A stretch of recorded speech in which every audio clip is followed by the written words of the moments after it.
Seorang anggota TNI ditangkap karena diduga terlibat aksi pembobolan sejumlah toko retail di Kabupaten Tulungagung, Jawa Timur.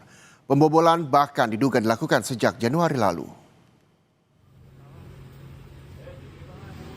Anggota TNI Angkatan Darat yang ditangkap adalah AM berpangkat Serda. Terduga pelaku bertugas di Koramil Pakel Kodim Tulungagung. Ia ditangkap karena diduga terkait kasus pembobolan sejumlah toko retail berjaringan di wilayah Tulungagung dan Trenggalek. Rangkaian pencurian bahkan terjadi dalam periode Januari hingga Maret tahun 2026. Saat ini terduga pelaku masih dirawat di Rumah Sakit Bayangkara Tulungagung setelah cedera kepala ringan. Pelaku sempat melompat dari atap saat dikepung polisi dan warga.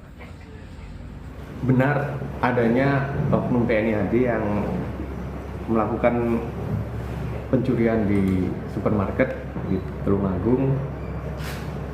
Inisialnya AM, anggota Koramil 10 pakai dibawa ke Rumah Sakit Bayangkara dan ada mendapatkan cedera gegar otak ringan, sehingga anak kami militer jadi diserahkan dari Polres kepada Subdenpom. Nanti akan dilaksanakan penyidikan sampai dengan nanti proses selanjutnya di pengadilan militer.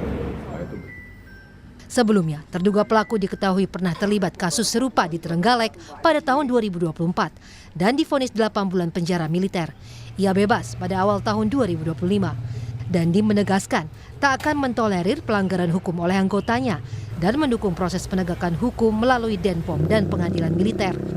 Selamat Widodo, Kompas TV, Tulungagung, Jawa Timur.